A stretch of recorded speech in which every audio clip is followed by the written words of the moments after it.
Hello friends, welcome to freedom world. ഇന്ന് നിങ്ങളോട് ഞാൻ പറയാൻ പോകുന്നത് ജൈന മതത്തിലെ ദിഗംബരനെ പറ്റിയാണ്.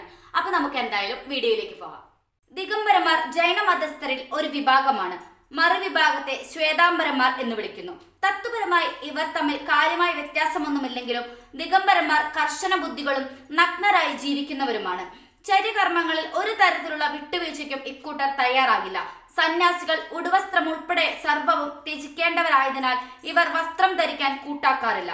ആധ്യാത്മിക പുരോഗതിയുടെ ഉത്തുംഗ ശ്രേണിയിലെത്തുന്നവർക്ക് ആഹാരം പോലും വർജ്യമാണ്.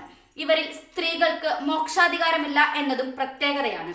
കർമ്മഫലമാണ് ജന്മമെങ്കിലും മനുഷ്യജന്മത്തിന് ജൈനന്മാർ വളരെയേറെ പ്രാധാന്യം കൽപ്പിക്കുന്നു. കാരണം മനുഷ്യന്മാർക്ക് മാത്രമേ മോക്ഷം നേടാൻ സാധിക്കുകയുള്ളൂ. ഇവരുടെ വീക്ഷണത്തിൽ മോക്ഷപ്രാപ്തിക്ക് പുരുഷജന്മം കൂടിയേ കഴിയൂ. ബുദ്ധജീവന്മാരിൽ മനുഷ്യനെ ഏറ്റവും ഉന്നതനായാണ് ഇവർ കൽപ്പിച്ചു പോരുന്നത്. പക്ഷേ വ്രതാംഗം എന്ന നിലയിൽ അല്പാൽപമായി ആഹാര നിഹാരതികൾ കുറച്ച് സംലേഹനം എന്ന പേരിൽ അറിയപ്പെടുന്ന ശരീരത്യാഗം ഇവർ അനുവദിച്ചിട്ടുണ്ട്. ശ്വേതാംബരന്മാരുടെ ആഗമ ഗ്രന്ഥങ്ങൾ ഇവർ അംഗീകരിക്കുന്നില്ല.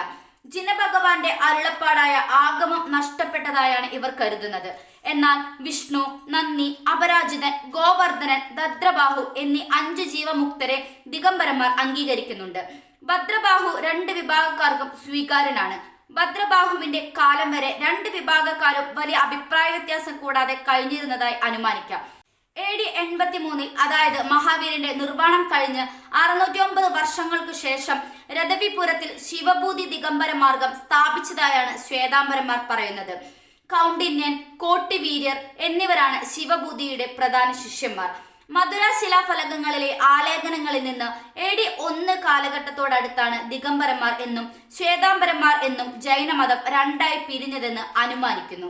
രുദ്രൻ ബ്രഹ്മാവിന്റെ രക്ഷയ്ക്കായി ഭൂമിയിൽ വരികയും നിർമ്മാണ രൂപത്തിലാണ് വസിച്ചു പോന്നതും രുദ്രപുരാണം ആ രൂപത്തെയാണ് അന്നുള്ള ഋഷിമാരും മനുഷ്യരും കണ്ടിട്ടുള്ളത്. 5 പേരും അവരുടെ പത്നിയും വിഷ്ണുവിനെയും ആക്രമിക്കുകയും വിഷ്ണു ഓടിമറിയുകയും ചെയ്യുന്നു. രുദ്രൻ അവരോട് പോരാടുകയും പഞ്ചഭൂതങ്ങൾ ആവാഹിക്കുന്ന അനന്തൻ, അഗ്നിപുലിത്തോല്, ആനത്തോല്, ഗംഗ എന്നിവ വസ്ത്രം ആക്കുകയും ചെയ്യുന്നു.